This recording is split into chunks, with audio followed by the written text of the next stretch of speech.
Seigneur, nous bénissons pour ta présence, mon Dieu, mon roi. Merci Seigneur Jésus-Christ, le Père de gloire, qui nous a aimés, Seigneur. Et nous te bénissons, Papa, pour le temps que tu nous donnes ce soir. Papa, nous te remercions parce que à la croix, Seigneur, tu as vaincu le diable. Et c'est pourquoi quand les enfants de Dieu se réunissaient, le diable aussi était au milieu d'eux. Mais nous croyons, Seigneur, à ta puissance, nous croyons, Seigneur, à ton nom, car ton nom c'est un étendard qui bouleverse les secours de mort, qui bouleverse, Papa, les cœurs du diable. C'est pourquoi, Papa, nous faisons appel à toi, parce que ton nom est qui est, Seigneur, nous évoquons en ton nom, Papa, et nous évoquons ton nom au Père, merci à toi.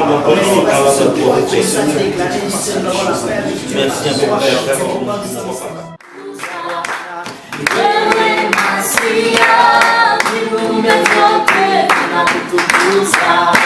Ni wewe Masia, viumbe vyote vinakutukuza. Ni wewe Masia, viumbe vyote vinakutukuza. Ni wewe Masia, viumbe vyote vinakutukuza. Ni wewe Masia, viumbe vyote vinakutukuza. Ni wewe Masia, vinainama vinainuka mbele zako Bwana, vinainama vinainuka mbele zako Yesu. Viumbe vyote vinakuabudu, tunakusifu wewe Masia, viumbe vyote vinakutukuza. Ni wewe Masia, viumbe vyote vinakuheshimu Baba. Ni wewe Masia, viumbe vyote vinakutukuza. Ni wewe Masia, viumbe vyote vinakutukuza. Ni wewe Masia. Nous te bénissons, toi qui a été, Seigneur, toi qui es je suis. Toi, Seigneur, qui a élevé, Seigneur Jésus-Christ. Dieu s'est élevé au-dessus de la mêlée, au-dessus de la majesté, Papa. C'est pourquoi, Papa, ce soir, nous continuons à te remercier. Nous t'adorons, Seigneur, et nous te louons, Papa. Nos cœurs bénis, Seigneur, nos cœurs te louent, mon Dieu, mon roi. Toi, Seigneur, qui est notre responsable, nous te bénissons, Papa. Toi, Seigneur, qui contribue, Seigneur, à la vie, à la piété. Et nous te remercions, Papa, ce soir. Sois béni, Seigneur, sois béni, Papa. Toi, sois béni, mon Dieu, mon roi. Toi qui es on vous prêche, vous dites toujours Amen, Amen, et vous guidez comme si vous étiez vraiment des gens qui doivent répondre aux obligations et beaucoup d'autres choses.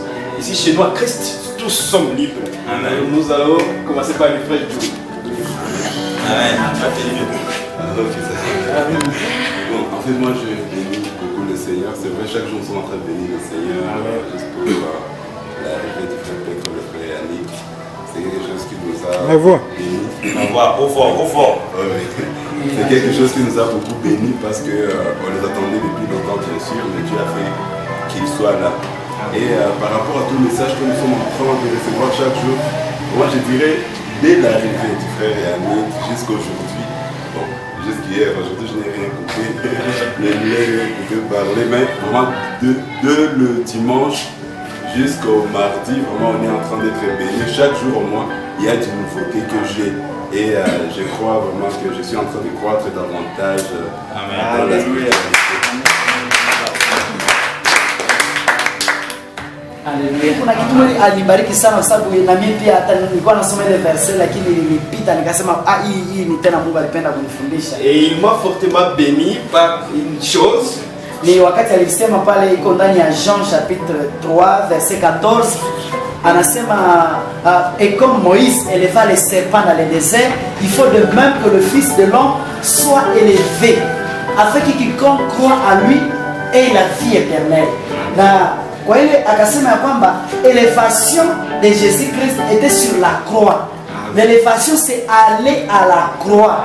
L'élévation, ce n'est pas trouver des postes, ce n'est pas trouver des rafas, ce n'est pas trouver, je ne sais pas, de l'argent, mais c'est aller à la croix. Alors, quand nous portons nos croix, quand nous chargeons nos croix sur nous, alors c'est ça l'élévation, c'est l'autre Dieu. Mais les religions ici, les religions d'aujourd'hui, si on dirait l'élévation, c'est avoir de l'argent, c'est être comme je ne sais pas qui ici à Butembo, je ne sais pas comme qui au Congo ici, mais l'élévation de Dieu, c'est porter sa croix. Quand tu portes ta croix, là, tu es élevé. C'est pourquoi Jésus, quand il était élevé sur la croix, oui, on avait écrit même là-haut, voici le roi des Juifs.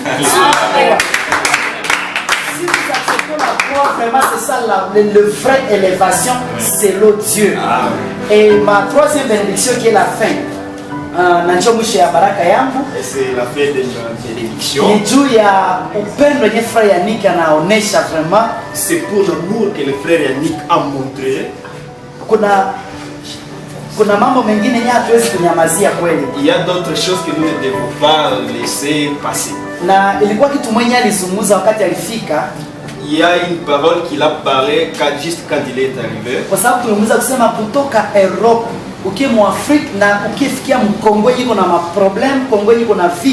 Parce que nous l'avons demandé de quitter l'Europe jusqu'ici chez nous, un pays qui a des problèmes de guerre.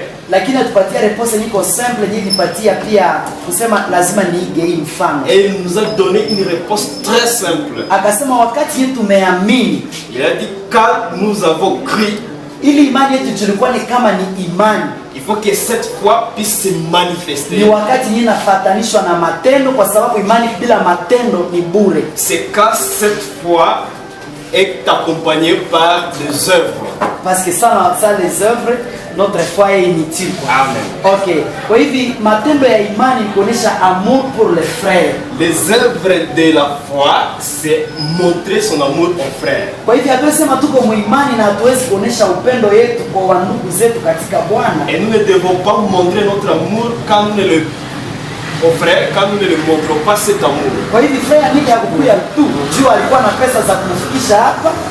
Le frère Yannick n'est pas venu parce qu'il avait l'argent pour l'accompagner jusqu'ici. Mais ilikuwa juu ya matendo ya imani yiko ndani yake. Mais c'était à cause des œuvres de la foi qu'il avait en lui. Kwa hivi na sisi naomba Mungu atusaidie kuweza kutia kuonesha imani yetu pia kwa matendo, kwa sababu hiyo matendo iko ndani yetu kabisa. Et nous prions que le Seigneur puisse nous aider aussi à montrer les œuvres d'amour qui sont en nous. Amen. Basi Mungu atubariki sana. Ah oui, que le Seigneur soit béni. En fait, la traduction c'est un peu compliqué, mais par la grâce de Dieu, on a fait ce qui était à nous. Et nous bénissons le Seigneur vraiment pour toutes ces bénédictions et nous savons qu'elles sont trop nombreuses au point que nous ne pouvons nous imaginer. Et sans pour autant tarder, nous allons appeler le frère Yannick. Peut-être encore les frères qui ont parlé. Peut-être exactement s'il y a quelqu'un qui peut avoir aussi un enjeu par rapport à ce que les frères sont en train de dire. Une petite fois parler. Je suis à la lecture hier et aujourd'hui. Amen. J'ai été béni par une parole. Alléluia. À partir du nom de Dieu, quand il a parlé par rapport à la croix. Et il a soulevé quelque chose de capital, expérimenter la puissance de Dieu. Parce que souvent, tout le monde a besoin d'expérimenter la puissance. Mais que souvent nous ne savons pas comment acquérir. Alors le secret a été que pour expérimenter la puissance de Dieu, c'est vivre l'évangile de la croix, c'est-à-dire participer à la vie de Jésus.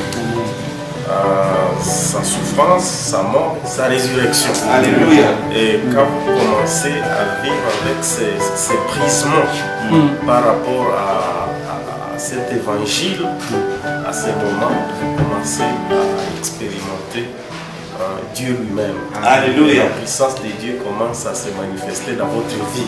Alléluia. Et ça, pour moi personnellement, ça a été une grande bénédiction. Alléluia. C'était pour moi une révélation. Alléluia. Alléluia. Que le Seigneur m'aide à vivre conformément à sa parole. Amen. Et tous les jours marcher à suivre ses pas. Alléluia. De sorte que sa puissance puisse vraiment se manifester en nous. Amen. Parce qu'actuellement, nous sommes en face d'un évangile où on ne fait que dire aux gens que voilà, vous serez bénis, vous allez vous enrichir, vous serez élevés. Alors les gens sont en train de courir derrière ce genre de bénédiction. Au point que on ne veut pas vraiment participer à la vie de Jésus-Christ. Amen. Aujourd'hui, il suffit que vous puissiez tomber par exemple dans une situation qui demande à ce que vous puissiez peiner pour que l'on commence à dire voilà, c'est une malédiction, ou alors vous avez péché. On oublie que dès que l'on confesse Jésus-Christ comme Seigneur et Sauveur, on doit participer à sa vie. Amen. Si lui-même a été haï, pourquoi pas nous? Amen. Et donc, vraiment, j'ai été béni. Amen. Surtout que j'ai besoin de la puissance. Amen. J'ai aussi besoin de cette puissance. Ah oui, je me souviens exactement de la parole des frères Tim et Jour, ils nous parlaient de la foi. Il dit que la seule chose qu'il faudrait d'abord avoir la foi à Jésus-Christ, c'est parce qu'il sait que nous avons besoin de tout. Il sait que nous avons besoin de l'argent, de quoi que ce soit, mais il veut à ce que nous puissions venir à lui. Et toutes ces choses-là nous accompagneront. Et je pense que c'est presque la même chose vraiment. S'il y a, on peut avoir quelque chose encore à dire pour la gloire du Seigneur. Estimons que ça viendra. Sentez-vous libre, hein? Les frères sont timides. Bon, en fait, moi, je suis toujours en train de remercier le Seigneur. C'était hier avec Luanzo Mitavo que nous disions que vraiment cet amour que le frère Yannick a montré à nous, cet amour, malgré les circonstances, mais il a accepté. En tout cas, nous ne l'avons pas encore compris. Et laissez-nous libres vraiment de les répéter chaque fois, parce que c'est vraiment comme une chose d'incroyable. Alors que si nous, même ici, quelqu'un nous appelait à bénir, quelqu'un qu'on connaît, de l'Europe, en Afrique, au Congo, là où il y a beaucoup de problèmes, bien sûr, il a accepté cela. Mais quel amour! C'est l'amour de Dieu, mes chers frères. Amen. C'est l'amour de Dieu. Et c'est ça ma grande bénédiction. Amen. Que j'ai sur mes lèvres ce soir encore. Amen. Bon, en fait, frère Yannick. Moi aussi j'ai une bénédiction. Ah, C'est une question peut-être organisationnelle. Nous avions déjà reçu le texto téléphonique pour Selo côté la chef Ficati. Il ne faut plus reçu notre par rapport à cette place ici. C'est pour ça que nous regrettons que l'activité d'aujourd'hui vraiment qui venait d'actrice. En fait, le frère Yannick n'a pas encore donné le message. Ah oui. Oui, c'est l'avantage encore. Soit de peut-être nous sommes à la fin. Non. Donc, nous attendons encore la part du Seigneur qui va venir de frère Yannick, bien sûr. Amen. Oui. moi aussi j'ai une bénédiction. En bénédiction, en fait, c'est par rapport à la protection du frère. Parce qu'hier, notre frère Timothée a connu un accident. Ça devait être mortel, mais Dieu l'a échappé. Alors, si c'est moi, je bénis le Seigneur parce que peut-être qu'on ne serait pas ici à cette heure, on n'aurait pas ce temps. Alors, quand on est là en train de partager que tout le monde est à bonne santé, bon, malgré qu'il y a des chocs, mais quand même il est là et il pourra aussi participer avec nous, vraiment c'est une bénédiction pour moi. Amen. Ah, le Seigneur est grand. Que du grâce aux amours, il connaît ses enfants. Amen. Frère Yannick. Ah oui. Amen. Tu fais un peu sombre, mais on va faire avec. Amen. On va faire avec les mesures de bord. Pour faire du bien. Donc c'est ça l'évangile. Il montrait l'amour qu'il avait pour les siens en allant de lieu en lieu pour faire du bien. Et quand vraiment on est habité par ça, frère, on est prêt à faire des sacrifices énormes. Vous venez ici à Butembo, j'ai bien aimé qu'on comprend que par rapport à ce que le frère a dit, Christ, il a donné sa vie, il a souffert pour qu'on puisse être sauvé. Et qu'on comprenne qu'on participe à sa vie. Notre vie ne comptait plus. Et c'est parfois difficile à l'accepter, à le mettre en pratique. Il dit, poser des actes qui montrent que notre vie ne comptait plus, c'est parfois difficile. Parce que lorsqu'on sent une contrainte, on a peur. J'ai dit, moi j'ai 4 enfants. Vous voyez, les gens vont te dire, ah, tu as une femme, tu as 4 enfants, hein, ils sont encore petits, tout ça. Est-ce que c'est pas un peu trop tôt? Voilà. Vous avez toutes des choses comme ça qui peuvent vous effrayer. Vous voyez, qui peuvent dire, ah bon, Seigneur, bon, je ne suis pas encore prêt, je vais attendre, ils vont d'abord grandir les enfants là. Après, je vais commencer, je meurs même. Bon, c'est pas comme ça avec Christ. Avec Christ, vraiment, il faut se donner. Il faut s'engager, se donner pour les frères. Et c'est là où l'évangile, on voit toute sa puissance. Et c'est pas facile. Ça passe par des difficultés, comme on a dit, ça passe par des souffrances, ça passe par des moments compliqués. Si l'église primitive, l'église qui est née avec les apôtres, était si puissante, c'est parce qu'il y avait vraiment ce brisement de la croix. Il y avait vraiment cet amour qui croit tout, qui supporte tout. Et c'est ça qui portait tout le reste de la connaissance. Aujourd'hui, le vrai problème qu'il y a, c'est qu'on a d'abord voulu mettre certaines connaissances autour, et ensuite on est venu ajouter la croix. Et là, c'est ça qui crée le décalage. Or, si on a d'abord compris la croix et tout ce qu'elle engage, et qu'on est à fond, on veut vivre ça, le reste va venir accompagner, on n'aura pas de problème, trop de problèmes. Les problèmes vont arriver, mais on aura la puissance, on aura la capacité de les absorber. Alléluia. C'est ça l'église. Donc ça veut dire quoi? Comme je dis toujours, je disais hier, la communion fraternelle, c'est pas parce qu'on se connaît physiquement. Ça, c'est pas la communion fraternelle. Parce que pour être enfant de Dieu, c'est pas le Saint-Esprit. C'est pas parce que j'ai connu un frère. Non, ça c'est la camaraderie. Le jour où je suis plus content de lui, je dis ça, je l'efface. Je ne le connais plus, je passe un numéro, ni lui ni connu. Mais quand on sait qu'on est dans l'esprit, on a l'amour de ses frères, on veut voir nos frères, on veut les connaître. Frère, il y a une joie énorme. Alléluia. La joie du Seigneur nous habite. On est fiers de rencontrer nos frères. On est prêt à braver beaucoup de difficultés, beaucoup de situations difficiles pour communier avec nos frères. Alléluia. C'est ça où le Seigneur nous a manifesté son amour. C'est à partir de ça maintenant qu'on peut déployer les autres choses. Mais si on ne commence pas par là, et le frère me disait hier qu'il faut être honnête au milieu de l'assemblée, on voit qu'il n'y a vraiment pas l'amour. Et on voit qu'on vient, malgré les connaissances, les prédicateurs ils parlent, les pasteurs ils parlent, les serviteurs de Dieu ils parlent, on est là comme des cités, on est là comme des radios, on écoute, après on dit amen, on ne se connaît même pas notre voisin, et puis après on rentre à la maison. C'est une vie religieuse, une vie routinière, où on ne vit pas vraiment la parole du Seigneur. C'est pourquoi le Seigneur veut qu'on parle de ça. On va lire un passage de la Bible. On va lire un passage. Je voulais parler du sacerdoce, mais je crois qu'on va commencer par ça. On va lire un passage de la Bible.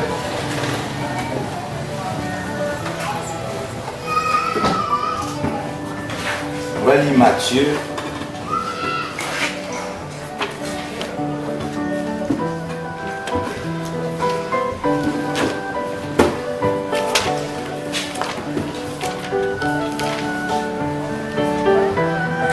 Matthieu 25.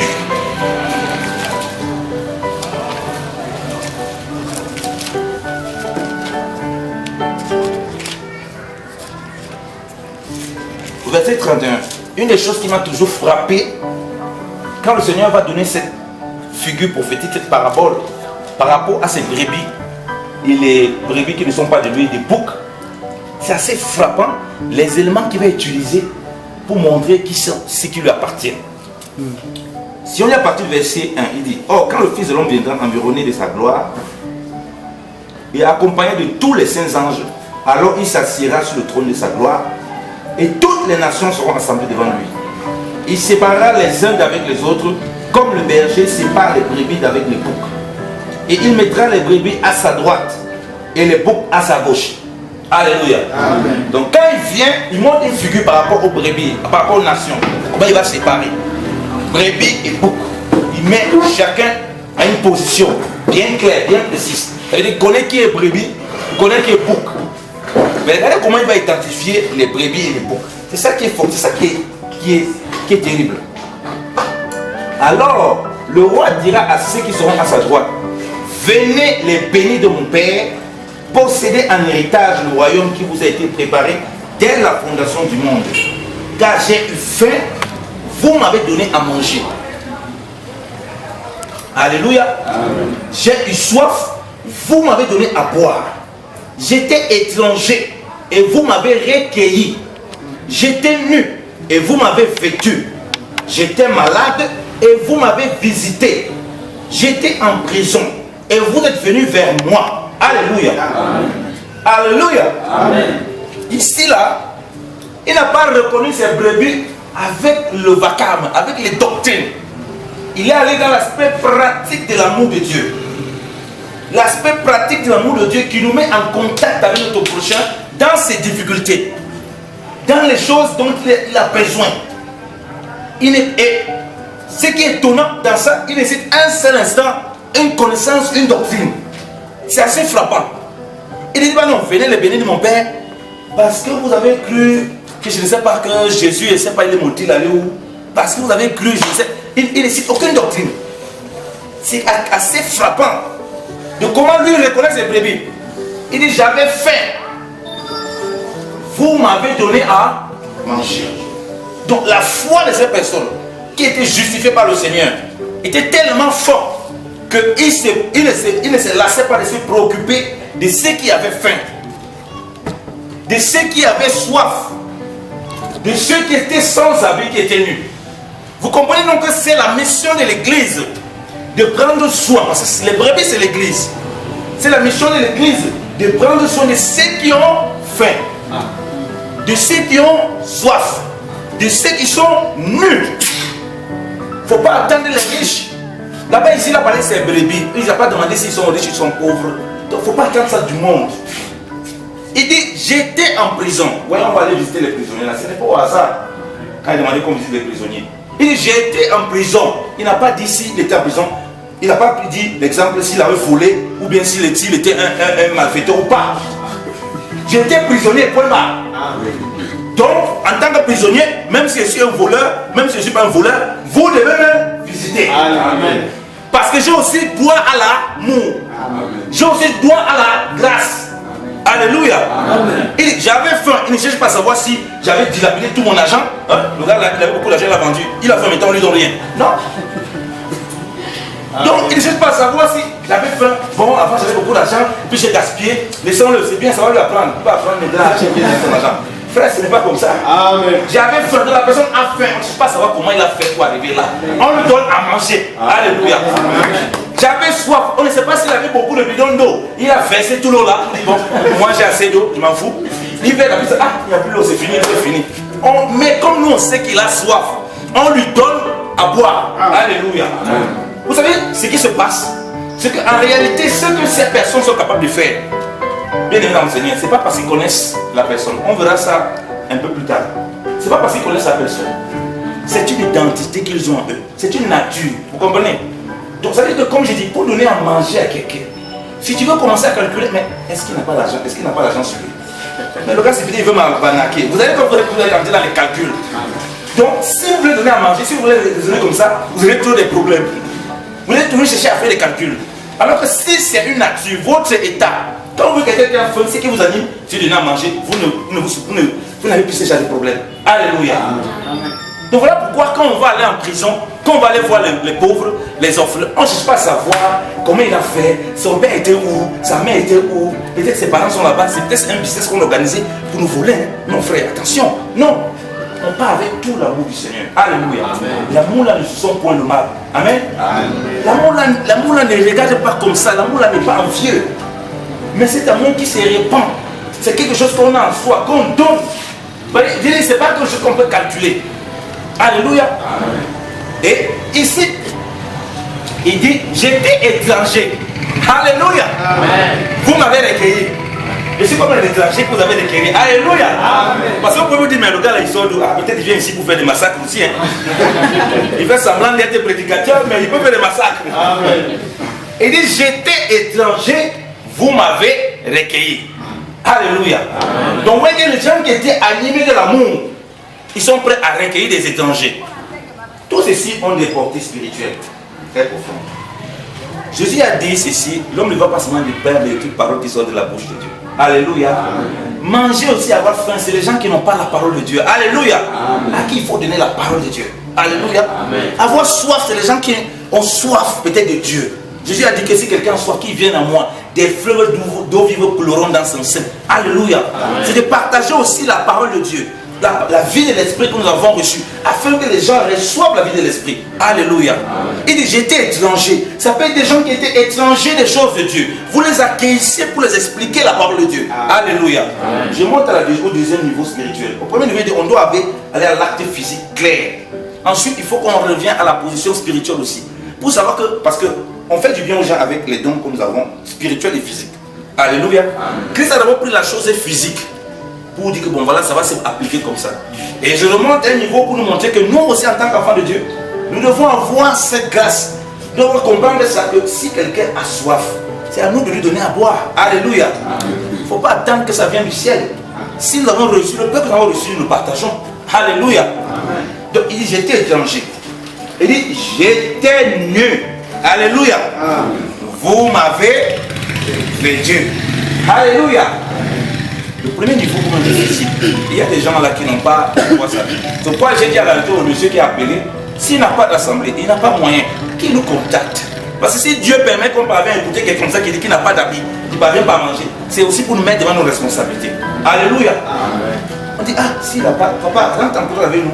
Le peu que Dieu nous a donné là, si même je vais partir, s'il porte mes mêmes habits, je prends la moitié, je lui donne, et puis la moitié des habits que je viens de rentrer en Suisse. Alléluia.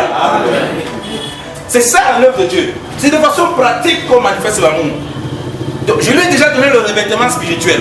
En écoutant la parole de Dieu, il a compris qu'il doit vivre la croix. C'est ça que je l'ai revêtu. Maintenant, ça ne doit pas s'arrêter là.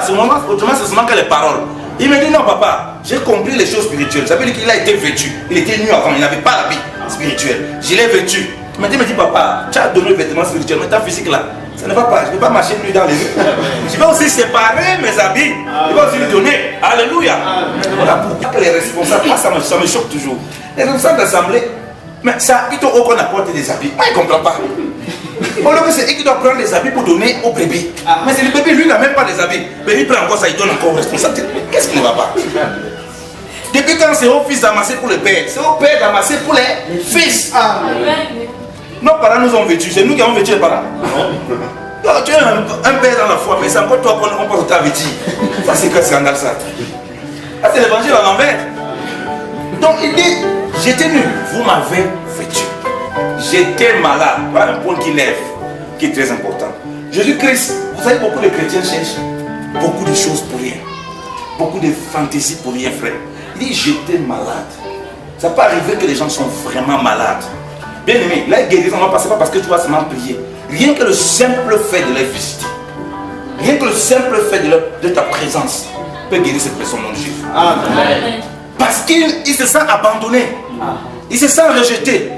Il a une maladie. Jésus n'a pas défini la maladie ici. Vous savez, quand certaines personnes ont une maladie, il a sida, il ne faut pas s'approcher, il va nous contaminer. Vous voyez comment quand les gens ont une maladie, les gens meurent. Vous savez, vous pouvez demander à des médecins. Médicalement, beaucoup de gens meurent d'une maladie qui est difficile à cause de la façon dont on l'a abandonné. Ça le ronge encore et puis la maladie s'enfonce encore. Et nous, enfants de Dieu, ne vont pas tomber dans ce jeu. Ah, il a Ebola. Non, il ne faut pas dans le vite, frère. On peut attraper Ebola. Non, frère, je lui dis, j'étais malade. Vous m'avez visité. Il n'a pas dit, vous m'avez guéri. Il n'a pas demandé guérison ici. Il a demandé visitation. Amen. Alléluia. Amen. Donc ce qu'il attend, c'est qu'on réjouisse le cœur du malade qui souffre comme ça. Lorsque sa famille l'a abandonné, il ne veut plus le voir. Non, viens, on dit, ah, nous sommes les enfants de Dieu, on est venu te voir, vraiment, on a vu comment vous êtes malade. Ça remet la joie dans son cœur. On peut demander étonné qui marche là. Voilà la guérison qu'on peut lui apporter. Il était dans une situation, vous savez, beaucoup de maladies même sont psychologiques. Il est quelqu'un là, il est coincé à cause de ce qu'il vit autour de lui. Ça le met mal à l'aise. Vous savez, en 2008, j'étais à l'hôpital. Parce que je vais souvent prier pour les gens. J'ai prié pour des personnes, j'ai demandé, on me voit toujours comme un petit cinglé, chez les blancs c'est pas comme ça, c'est rare de voir quelqu'un qui dit, je vais prier pour vous madame, vous pouvez... J'ai prié, c'était dans cette et j'ai pris une dame. Avant c'était une dame apparemment qui était religieuse. Mais elle fumait beaucoup. J'ai commencé à causer avec elle, non, moi je suis un chrétien, moi je suis zélé, moi je vais venir prier, je crois que Jésus guérit, tout ça. On a commencé à partager mes sessions, elle était étonnée. Je lui ai dit l'amour et tout. J'ai commencé à prier pour elle, j'ai prié. Quand j'ai commencé à prier, elle a fondu là. Elle a pleuré la maman là. Une vieille dame. Elle a éteint sa cigarette là, elle a dit non, elle ne fume plus. Parce que non, quand vous fumez, vous détruisez votre poumon. Ça n'aide pas à votre cancer tout. Elle a retrouvé la joie. Avant ça, elle était terne. Elle était vraiment un visage triste. Elle était mal. Elle a commencé à me déballer son cœur. Bien aimé, c'était une femme qui souffrait. Elle n'avait pas non seulement le cancer. Elle voyait tous ceux qu'elle avait aidés, tous ses petits-fils, tous ses enfants qu'il avait abandonnés. Donc elle souffrait d'un double cancer. Non seulement le cancer qui la rongeait, mais le fait qu'elle voyait les enfants, qu'elle a nourris, qu'elle a élevés, qu'elle a fait grandir, qu'il avait abandonnés. Qu'elle était la seule comme ça, la tournée. Et puis je lui ai donné la joie, et puis j'ai vu comment une joie. Elle dit, ah, mais vous m'avez donné une joie, je ressens une joie, une paix incroyable. Et que même si je dois mourir là, vraiment, je vais mourir dans une joie, une paix. Vraiment, j'étais soi-disant religieuse, je veux vraiment connaître Jésus-Christ là. Vraiment, j'ai une joie. Elle avait une joie, c'était incroyable. Alléluia. C'est pas que le Seigneur va la guérir, comme le Seigneur veut qu'elle reçoive Jésus-Christ, qu'elle meure comme ça. Parce que c'était pas la guérison physique qui était importante, mais que son cœur connaisse la vie du Seigneur. Alléluia. Amen. Nous pouvons voir les malades comme ça, frère. Beaucoup de gens, en Europe, beaucoup de gens marchent, ils parlent seuls. C'est des malades qui marchent comme ça. La vie de l'Europe a tourné la tête. Tu vois, quelqu'un marche, il parle seul. Tu ne parles pas, mon frère, c'est quoi ton problème? Il parle seul comme ça là. Il a besoin d'une guérison. Il a besoin d'aide. Il a besoin d'une parole. Alléluia. Amen. Et le Seigneur dit ceci. Regardez maintenant au verset 37. Il dit, alors les justes lui répondront en disant, Seigneur, quand est-ce que nous t'avons vu avoir faim et que nous t'avons donné à manger, ou avoir soif et que nous t'avons donné à boire? Alléluia. Arrêtons-nous là. Première chose, les justes demandent au Seigneur, mais Seigneur, on les appelle déjà les justes. La parole est des gars qui sont justes. Alléluia. Amen. Donc ça veut dire que c'est le Seigneur qui les a justifiés, qui les a déclarés justes. Il dit, mais quand est-ce que nous on t'a vu? Ça veut dire que c'est des gens qui ne calculaient pas. Donc c'est des gens qui ne peuvent pas dire, ça c'est le Seigneur. Non. Ils ne pouvaient pas savoir même qui. Donc, comme je t'ai dit que c'était une nature, un état. Tu ne sais pas qui tu vas rencontrer. Ça peut être le Seigneur qui a apporté de toi, tu ne sais pas.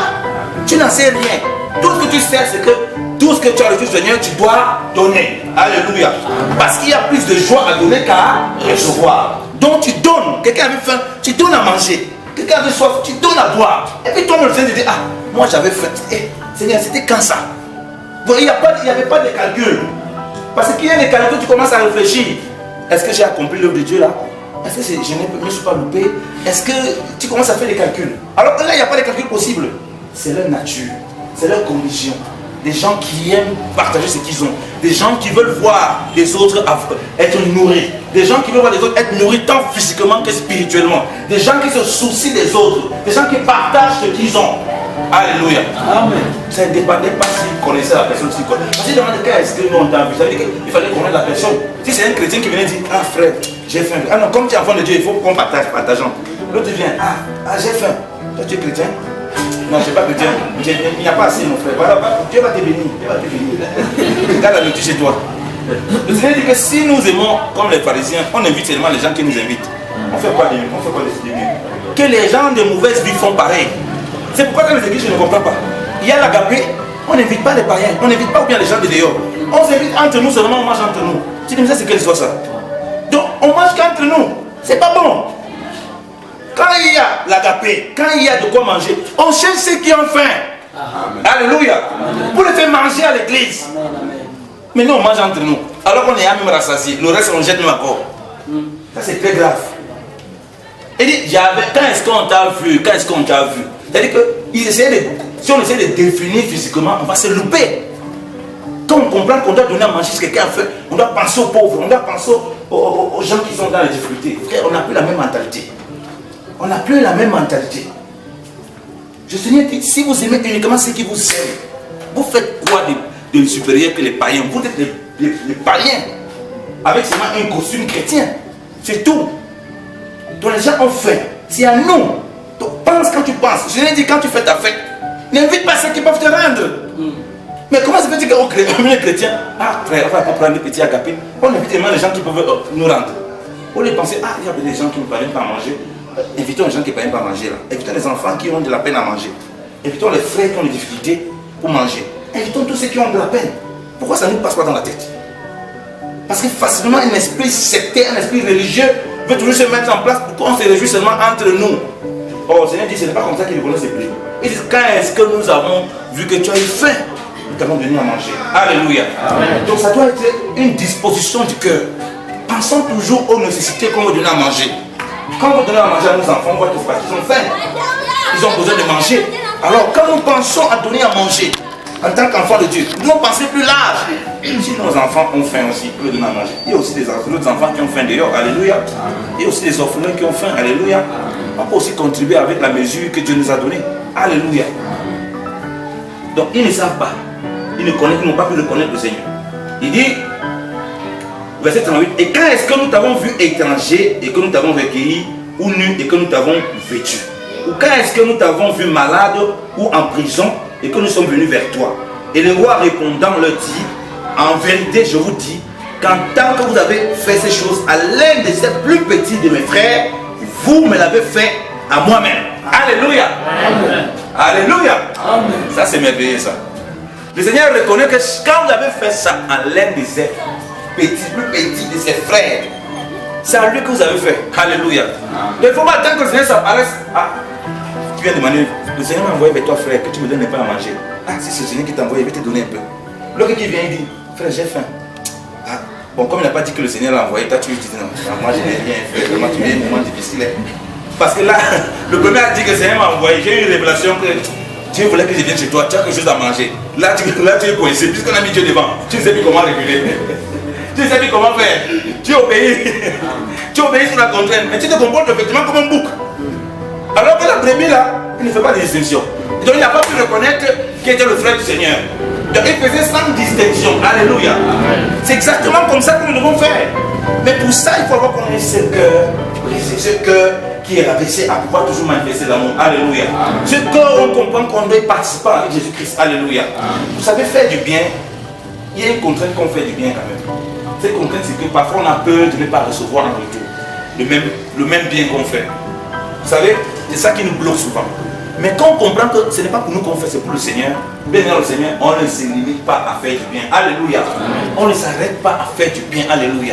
On fait du bien en tout temps. Alléluia. Là, Dieu dit que son soleil se lève pour les méchants comme pour les bons. Donc si Dieu devait choisir, c'est entre nous les chrétiens, nous marchons, il n'y a que le soleil qui vient chez nous. Les autres païens n'ont pas le soleil. Ça n'a pas de chance. Donc vous voyez que malgré que les gens rejettent Dieu, rejettent le Seigneur, son soleil c'est pour tout le monde. Son soleil ne choisit pas les têtes. Voilà pourquoi notre amour, notre don de soi ne dépend pas des têtes des gens. La tête du frère, s'il ne me plaît pas, il est sans même un bandit. S'il a faim comme ça, c'est Dieu même qui a voulu qu'il ait faim pour qu'il laisse, il crève même. C'est pas comme ça. Moi j'entends toucher les chrétiens. Moi il voit toucher les chrétiens. Donc frère, ce n'est pas comme ça. Donc quand on a compris qu'il y a des plus petits, on va le voir alors comment. Donc il ne faut pas qu'on attende. Oh frère, Dieu m'a donné une révélation, frère. Ton argent, il faut qu'on partage ensemble.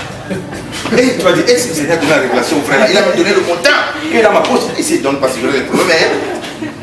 Le frère donne ce contraire parce qu'il a peur que le Seigneur va le juger. Ce n'est pas comme ça. Parfois, c'est même la manipulation. Mais s'il comprend que, ah, c'est que j'aime, c'est aussi pour mon frère. Quand il voit son frère en difficulté, il laisse comme ça, ah Seigneur, qu'est-ce qu'on peut faire vraiment pour s'entraider? Ce n'est pas facile parce que parmi nous, parfois l'ingratitude peut venir. Parfois on peut faire du bien et on voit des gens ingrats. La Bible dit d'être reconnaissant. Mais comme je dis, ça là, c'était la nature de ces brebis. Alléluia. Donc on ne cherche pas à savoir, c'était qui, ce n'est pas qui, est-ce qu'il m'a rendu, est-ce qu'il ne m'a pas rendu. Ce n'est pas comme ça. Alléluia. C'est pourquoi il n'est pas cessé de faire du bien. Nous avons une parole. Nous avons une parole dans Romains. Romains 12.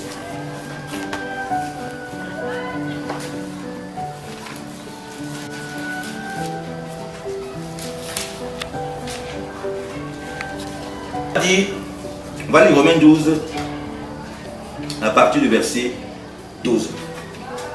Il dit, soyez joyeux dans l'espérance, patient dans la tribulation, persévérant dans l'oraison ou bien dans les prières, communiquant aux nécessités des saints ou bien prenant soin aux nécessités des saints, exerçant l'hospitalité. Vous voyez, on a parlé qu'ils ont accueilli les gens, il y avait des étrangers, ils ont recueilli. Ça c'est l'hospitalité. Ok? Prendre part à la nécessité des saints. On voit ça dans le sens le plus large. C'est-à-dire, prendre par les saints, on voit les gens qui ont faim, les gens qui ont soif, les gens qui ne parviennent pas passer, qui ont un manque d'habits, les gens qui sont malades. On voit toutes ces personnes dans toutes ces conditions. Alléluia. Amen. Et qu'on doit prendre part à la nécessité des saints. Frère, on s'adresse à toute l'église, on ne s'adresse pas à une partie. C'est le rôle des anciens de prendre soin, et comme c'est le rôle aussi des brebis, de prendre soin de l'assemblée. Alléluia. Voilà pourquoi ça ne doit pas être incombé d'une seule personne. Donc s'il y a quelqu'un ici qui voit qu'il a une difficulté, il doit soumettre la difficulté à tous les frères. Et s'il y a un frère qui voit qu'il fait une difficulté, qui peut l'aider, qu'il l'aide sans condition. Alléluia. Amen. Sans regarder si le frère... Ah, vous savez, je vais vous raconter une anecdote. Il y a une fois en Suisse, on va revenir lire ça. Il y a un frère qui m'a invité là, on avait commencé l'œuvre du Seigneur à un endroit. Et on avait décidé que bon, on va avoir une petite caisse. Cette petite caisse c'est là pour aider si les gens ont des difficultés. Si les gens ont des difficultés, il faut qu'on leur donne pour avoir des cas de souffrance, cas de maladie, des cas de problèmes. On essaie de cotiser. En ce moment, j'étais encore aux études.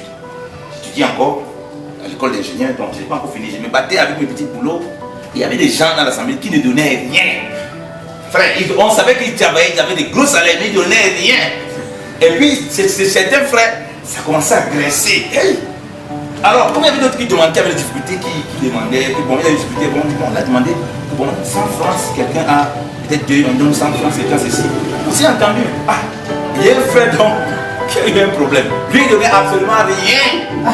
Alors, les autres frères avec qui on était, on dit, non, jamais on ne donne rien à ce gars. On ne donne rien à ce frère. Lui, il n'a jamais rien contribué. Il dit, frère, c'est là, il dit, non, frère, si on fait ça, on tombe dans le jeu de l'ennemi. Donc, on ne sait plus le Seigneur. Quand on a fait la caisse-ci, on n'a pas fait ça en disant c'était pour les gens qui donnaient ou bien pour les gens qui ne donnaient pas. Si au départ on avait fait comme ça, au moins on serait cohérent. Mais parce qu'on n'a pas fait au départ, ça veut dire que notre motivation était pure. Si au départ on disait non, c'était pour ceci, c'était pour les gens qui donnent, et les gens qui donnent ne font rien, notre motivation serait impure. Je crois que notre motivation était pure dès le départ. Qu'on a fait cette caisse pour aider. Allons, aidons le frère. Ah, c'était pas facile, hein? Oh, c'est pas facile. Mais on a aidé le frère. Parce que c'est ce que le Seigneur nous a mis à cœur de faire. S'il ne donne pas, frère, c'est sur sa tête qu'il a. C'est sa tête qu'il accumule toutes ces choses-là. C'est sa conscience qui va le juger. Ce n'est pas notre devoir. Donc nous sommes comme ces brebis-là qui devons manifester tout le temps l'amour. Donc même si le frère est ingrat, même si le frère est... Ça, ce n'est pas notre problème. Alléluia. Nous, on fait simplement du bien. Parce qu'on sait que c'est ce que le Seigneur dépose dans nos cœurs. Et il va s'arranger toujours de faire abonder à nous. Alléluia. Donc, on continue la lecture. Il dit: bénissez ceux qui vous persécutent, bénissez-les et ne les maudissez point. Soyez en joie avec ceux qui sont en joie et en pleurs avec ceux qui sont en pleurs. Ayant un même sentiment les uns avec les autres, n'affectant point les choses hautes, mais vous accommodant aux choses basses. Ne soyez point sages à vos propres jugements ou bien à vos propres yeux. Ne rendez à personne mal pour mal. Recherchez les choses honnêtes devant tous les hommes. S'il peut se faire, autant que cela dépend de vous, ayez la paix avec tous les hommes. Ne vous vengez point vous-même, mais bien aimés, mais laissez agir la colère de Dieu, car il écrit: à moi appartient la vengeance, je le rendrai, dit le Seigneur. Si donc ton ennemi a faim, donne-lui à manger. S'il a soif, donne-lui à boire, car en faisant cela, tu retireras les charbons de feu qui sont sur sa tête.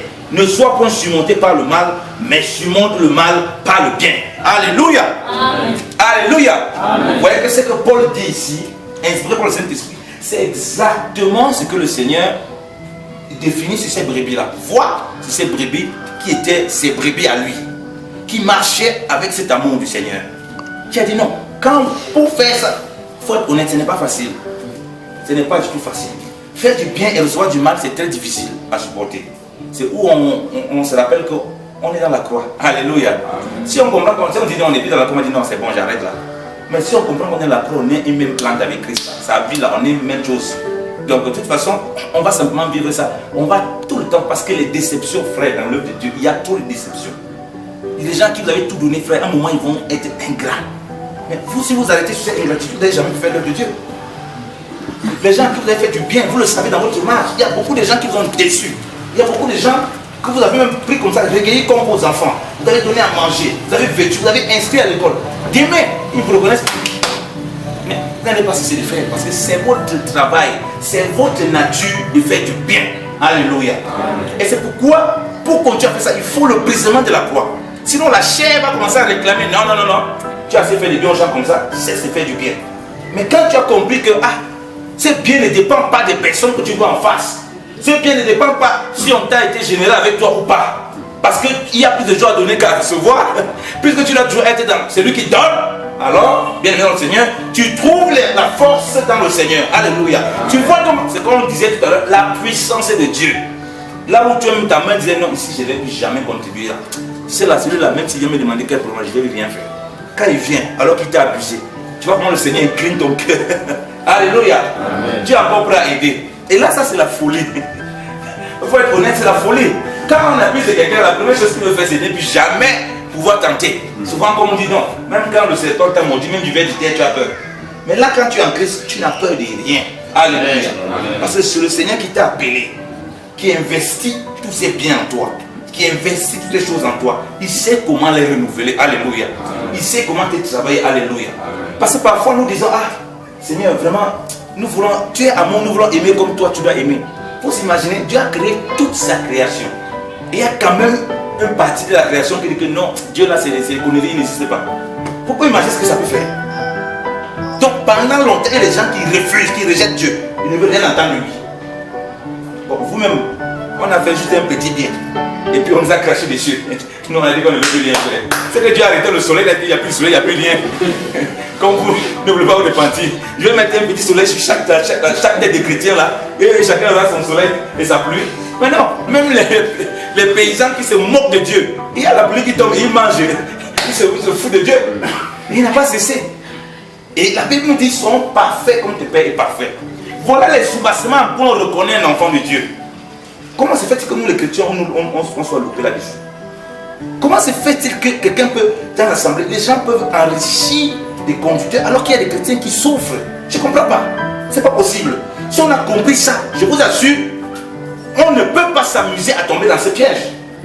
Parce qu'on sait que tout ce que le Seigneur va pouvoir dans l'assemblée, ce sera effectivement pour vivre ça. Alléluia. Parce que nous sommes des pèlerins sur cette terre. Nous sommes de passage. Et nos œuvres nous accompagnent. Et si ce ne sont pas les œuvres de la foi, malheur à nous. Parce que les œuvres qui nous accompagnent, c'est les œuvres de la foi, pour ceux qui sont dans la foi. Donc il est important que nous comprenions que quand nous vivons la croix, quand nous vivons le brisement, nous devons être comme ces brebis-là. Donc ces simples exemples que Jésus-Christ a montrés, on doit pouvoir nous-mêmes voir dans notre propre vie. Est-ce que c'est réel? Est-ce que vraiment on donne à manger à ceux qui ont besoin de manger? Dans la simplicité, sans aller dans beaucoup de gymnastique de calcul. Est-ce qu'on pense à donner des habits à ceux qui n'ont pas d'habits?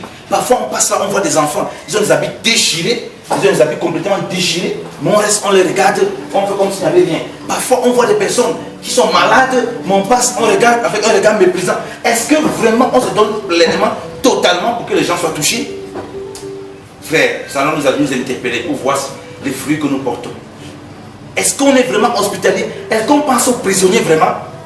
Les gens qui sont en prison, c'était leur famille, ils n'ont jamais visité. C'était gens qui sont en prison, ils n'ont même pas de quoi manger. Mais nous, on traverse tout le temps la prison. Ah, la prison, c'est où il y a des bandits, c'est bien fait pour vous. Vous apprenez à voler. Comment les chrétiens nous comportons? Mais le Seigneur lui dit le contraire ici. Il dit, j'étais en prison. Il est venu me chercher. Il est venu me chercher. J'étais en prison. Il est venu me visiter. Il est venu me voir. Il est venu m'apporter des paroles de consolation. Qu'il y a encore de l'espoir. Alléluia. Que même si tu étais un bandit, Jésus-Christ est capable de te sauver. Alléluia. Parce que lui-même, il était attaqué comme un bandit alors qu'il n'avait rien fait. Il était condamné comme un bandit alors qu'il n'avait rien fait. Et regardez le mystère de la croix. Barabbas a pris sa place. Barabbas a été libéré. Il a été pris en prison. C'est exactement ce que nous avons vécu. Nous aussi, nous étions des prisonniers. Prisonniers dans toutes sortes de péchés. Prisonniers dans toutes sortes de mentalités. Prisonniers dans l'avarice. Prisonniers dans la cupidité. Prisonniers dans toutes sortes de choses. Dans la haine, dans la médisance. Mais il nous a délivrés. Alléluia. Pourquoi n'allons pas aussi apporter la joie à ceux qui sont prisonniers pour qu'ils soient délivrés? Alléluia. Un bandit, les bandits qui sont en prison, ils attendent les sentences, ils sortent, ils deviennent encore pire. Mais avec une parole d'un serviteur de Dieu, d'un enfant de Dieu, qui a visité ce bandit, qui lui, parce qu'il y a des bandits qui sont en prison, ils gardent rancune. On leur fait quelque chose dehors, ils gardent rancune. Ah, quand je vais sortir dans 3 ans, gars là, il va mourir. Mais toi, avec ta simple visite, lui donnant une parole du Seigneur, bien aimé, tu peux changer son cœur. Alléluia. Amen. Le bandit, on le sortit pour faire vengeance. Il sort pour se réconcilier avec Dieu. Alléluia. Amen. Alléluia. Amen. Que le Seigneur soit béni. Amen. On va encore lire un passage. On va revenir sur Matthieu 25. On va revenir sur Matthieu 25. Il dit,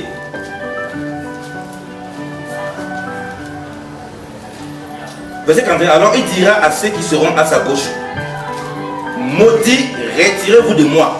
Allez au feu éternel qui est préparé au diable et ses anges. Car j'ai eu faim et vous n'avez point donné à manger. J'ai eu soif et vous n'avez point donné à boire. Amen. Jésus-Christ déclare ceux qui sont à sa bouche, il les déclare maudits. Ça fait quand même peur, hein? Il déclare ces personnes maudites. Et il déclare que ce que j'ai eu là, par rapport aux autres, vous n'avez pas été capable de le faire. C'est intriguant. Pourquoi c'est intriguant? Continue à lire. Il dit, j'étais étranger, verset 43, et vous n'avez point recueilli. J'ai été nu et vous m'avez point vêtu. J'ai été malade en prison, vous m'avez point visité. Alors ceux-là lui répondront en disant, Seigneur, quand est-ce que nous t'avons vu avoir faim ou avoir soif ou être étranger ou nu ou malade ou en prison et que nous t'avons point secouru? Ils vont demander, mais Seigneur, quand est-ce que nous t'avons vu? Donc ça fait les gens qui s'attendent toujours à ce qu'on ait dit, Dieu m'a dit. Frère, Dieu m'a dit qu'il faut que j'aille aider les orphelins. Hein? Il a pas dit que tu vas aider les orphelins. Dieu m'a dit qu'il faut que j'aide ceux qui sont pauvres. Non frère, Dieu n'a pas besoin de te dire quoi que ce soit. Quand tu sais que toi-même tu étais pauvre en Christ, tu étais orphelin, tu n'avais pas de père. Ils ont besoin de l'amour d'un père. Tu n'as pas besoin d'avoir une vision spéciale. Parce que quand Dieu m'a dit, tu commences à choisir les gens avec qui tu vas être. Tu commences à choisir les gens avec qui tu vas faire du bien. Ça c'est le bouc. Ils choisissent par leur intérêt à qui ils vont faire du bien. Maintenant quand le maître vient, il dit, mais quand est-ce que... Ça veut dire qu'il était capable de le faire. Mais ils attendaient pour qu'on le dise. Tu es où Seigneur? Montre-toi. S'il vient à mon nom, ok, moi s'il vient à ton nom, ok, je vais lui faire quelque chose. Je dis non. Tous ne vont pas venir, il va dire, c'est Jésus qui m'a envoyé. Non. Donc il n'était pas capable de discerner les voies du Seigneur. Et ça c'est très grave. Nous devons comprendre que ces standards que le Seigneur a mis là, il n'y a pas besoin d'entendre une voix pour me dire, Dieu veut que j'aille aider les pauvres. Non, en aucun cas. J'ai besoin d'une révélation particulière pour ça. C'est faux. Nous-mêmes on voit la souffrance, non? On a besoin d'une révélation pour ça. En plus, on a le Saint-Esprit pour nous éclairer encore davantage. Nous, on voit la difficulté des gens. On a besoin d'une révélation pour ça. Donc les pauvres, c'est les gens qui ont des révélations. Oh Seigneur, tu étais où? Il faut qu'on te voie avant de te donner. Non. Pourquoi? Quand on est disposé à manifester l'amour du Seigneur, c'est dépendamment qu'on ait reçu soi-disant une vision ou un songe. Non frère. Parce que on ressent les souffrances des autres. Alléluia. Déjà ceux qui sont dans le corps de Christ, on dit que on a lu la langue de pleurer avec ceux qui pleurent. C'est le jour avec ceux qui se réjouissent. Comment il fait que tu vois que les gens ils pleurent, ils souffrent? Ça ne te dit rien. Donc tu as besoin d'une révélation. Ah, Dieu m'a dit d'aller soutenir la soeur là qui pleure. Ah bon frère? Mais ça c'est grave, hein? C'est-à-dire que si Dieu ne te parle pas, tu restes à l'eau couché. Tu ne soutiens pas ta soeur. Alors qu'il t'a tout donné là. Pleurer avec ceux qui pleurent. C'est réjouir avec ceux qui se réjouissent. Ton frère se réjouit parce que Dieu a fait du bien, Dieu a fait des choses dans sa vie. Ah, Dieu m'a donné une révélation d'aller me réjouir avec le frère là. C'est un sens. Ça n'a pas de sens. D'ailleurs, c'est ce que les apôtres disent à Paul quand il s'agit de s'occuper des pauvres. La seule recommandation qu'ils ont donnée à Paul, nous ont Galates. La seule recommandation. Nous ont Galates 2.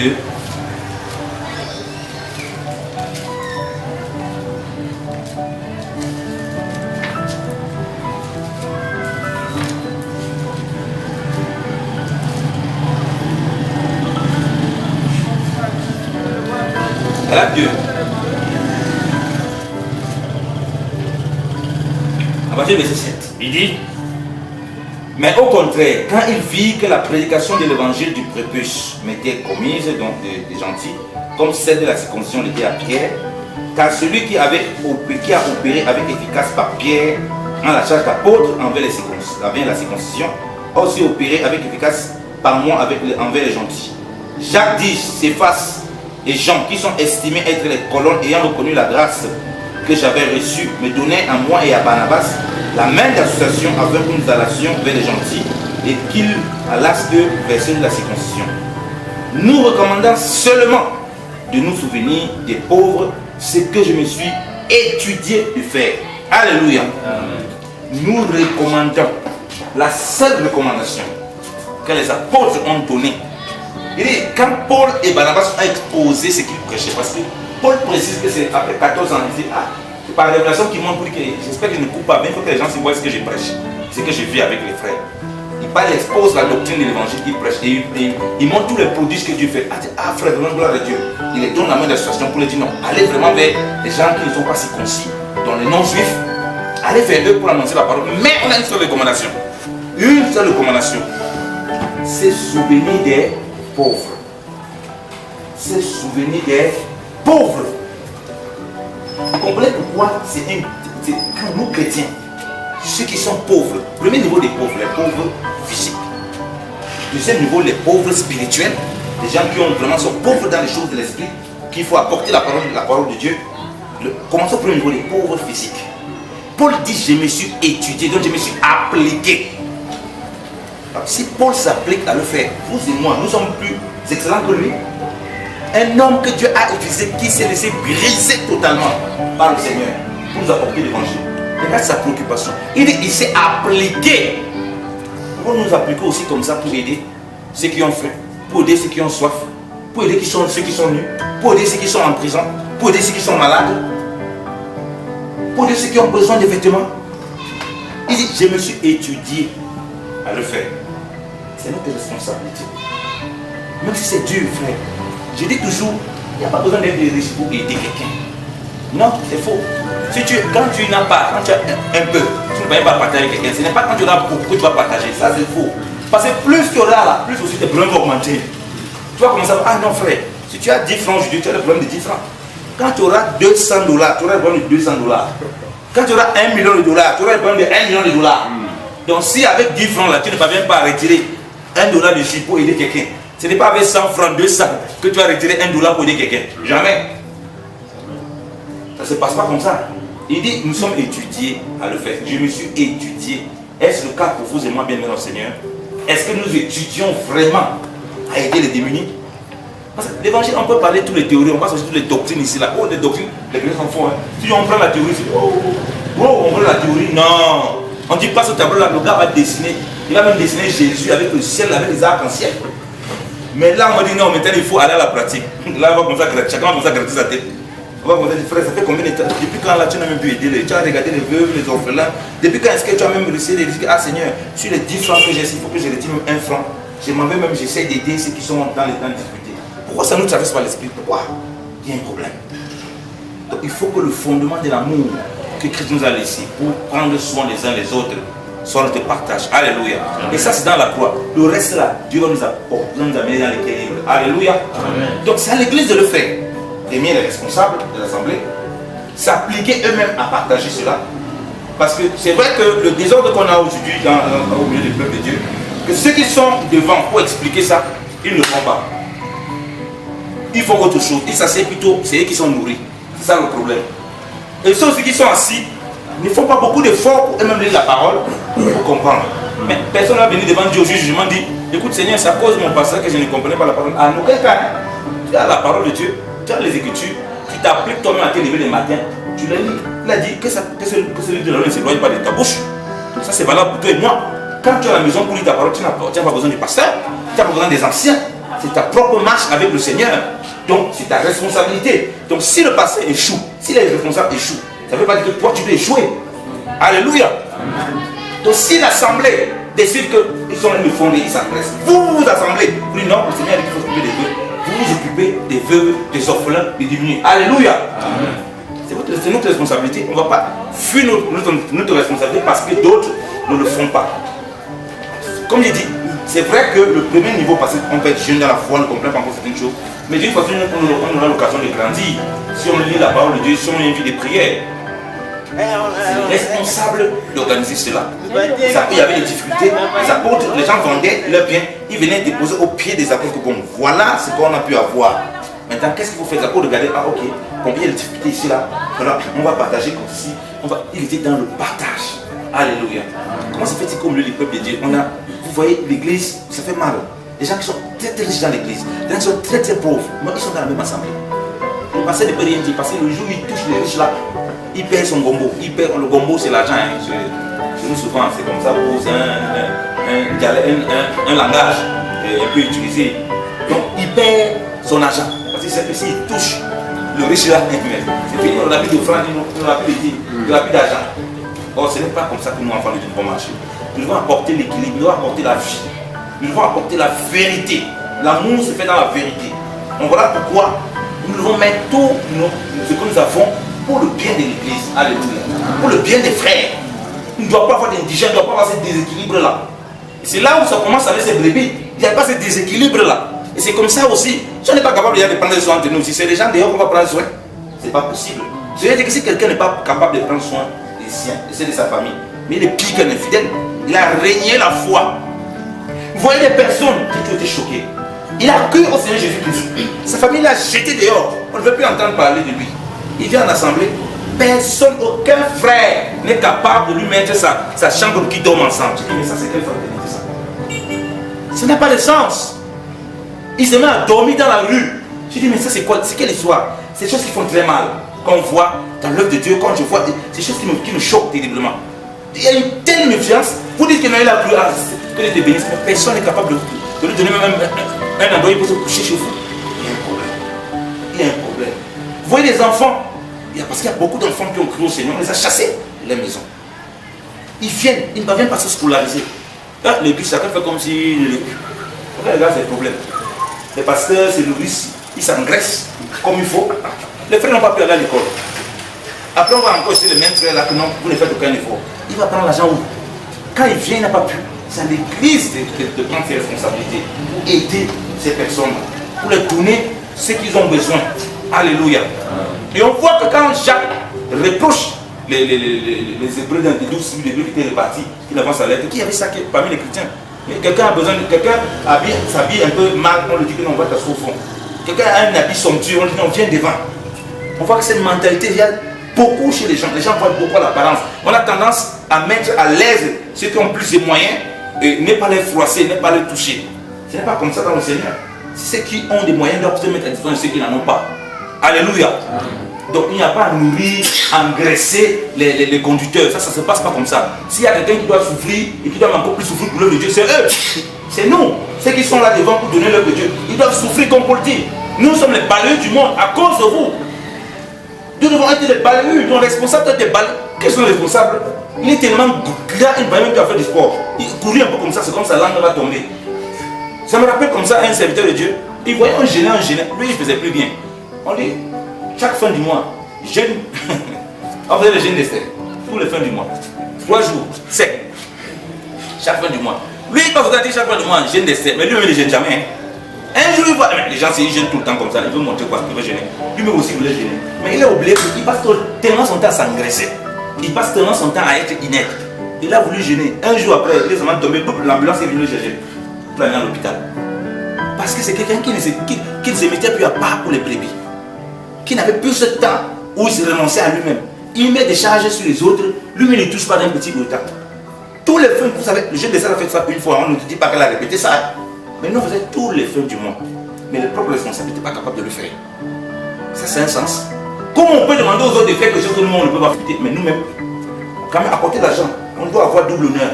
Nous on doit avoir double honneur. Apporter quand même, nous on doit avoir double honneur. Non. Prenons d'abord soin du peuple de Dieu, des brebis. Et ensuite, l'honneur qui nous est dû, le Seigneur va nous le rendre. Alléluia. Amen. Ce n'est pas l'inverse. C'est au père d'investir pour les enfants. Et quand les enfants sont matures, ils voient les difficultés du père. C'est les enfants là qui aident le père. Alléluia. Amen. Pas l'inverse. L'inverse, c'est pas normal, ça n'a pas de sens. C'est un fantôme, c'est un monstre. Donc, vraiment que le Seigneur nous garde et qui nous permet de marcher vraiment dans cet amour, de manifester cet amour-là, au nom de Jésus-Christ. Amen. Amen.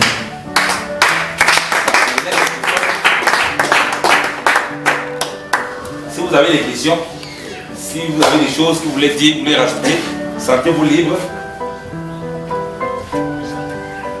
Oui, homme de Dieu. Merci. Je suis vraiment émerveillé par le message. C'est un message qui a été pour moi un gain, puisque je viens d'inclure l'émission, ou la mission, si vous voulez.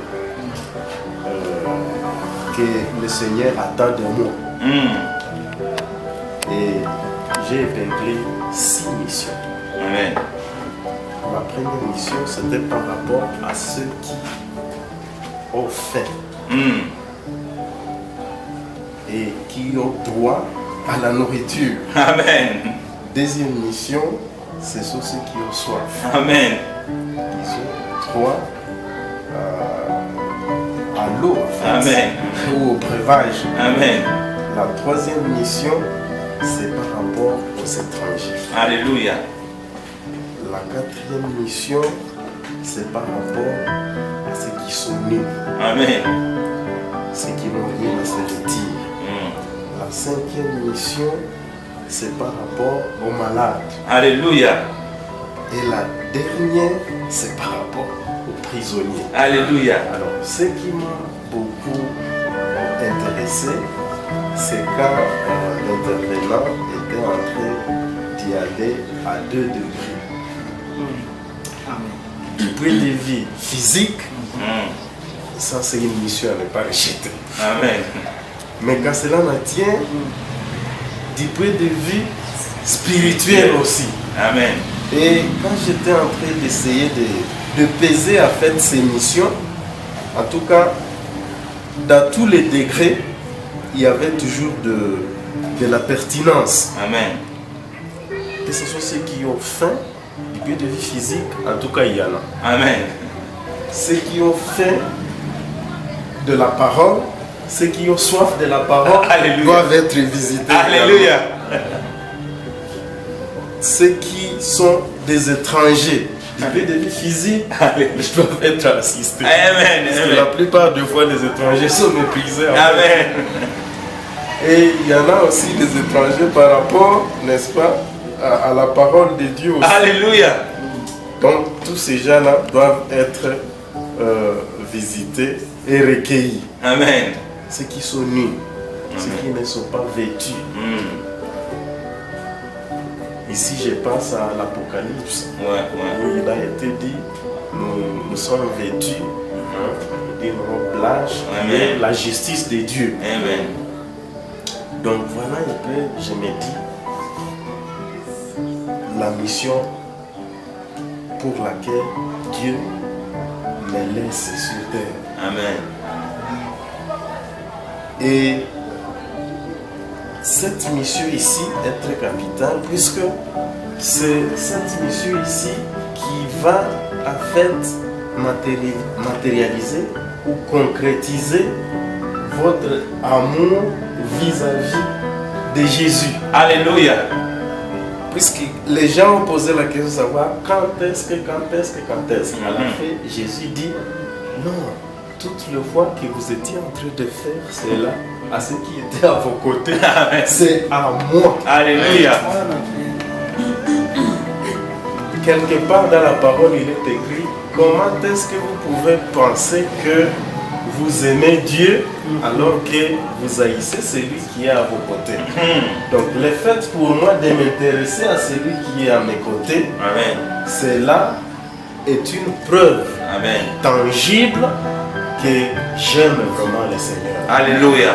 Et ce n'est qu'en assistant celui qui est à mes côtés, que je serai en train même d'assister Dieu lui-même. Amen. Alléluia. C'est ça un peu. C'est fort. Parce que des fois les gens disent bon voilà, nous aimons le Seigneur, on aime le Seigneur.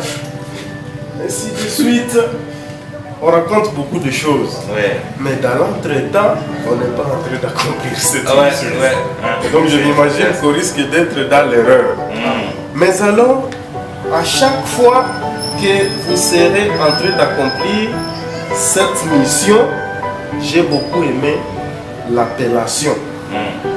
L'appellation de ces missionnaires. Au niveau du verset 34 et au verset 37. Au niveau du verset 34, il a été dit: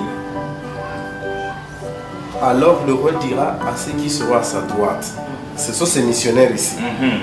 Venez, vous qui êtes bénis. Alléluia. Alléluia. Ce sont les bénis de Dieu. Alléluia. Qui ont la mission de bénir aussi. Alléluia. Ça, c'était la première appellation. Et la seconde, qui est au niveau du verset 37, il est écrit: alors les justes lui répondront. Alléluia. À la fois, ils sont bénis et ils sont justes. Alléluia. Même si des fois les gens sont devant un langage selon lequel il n'y a pas de juste, quelqu'un ne peut pas se prévaloir d'être juste, mais voilà quand même, il y a des justes qui sont en train de rendre une mission aux nécessités. Donc, puisse le Seigneur vraiment nous aider à mettre cette parole ici en pratique. Puisque c'est ça ce qui est maintenant intéressant et important. L'application. Amen. Comme un peu, on a fait allusion à Paul, lui qui disait que je me suis appliqué.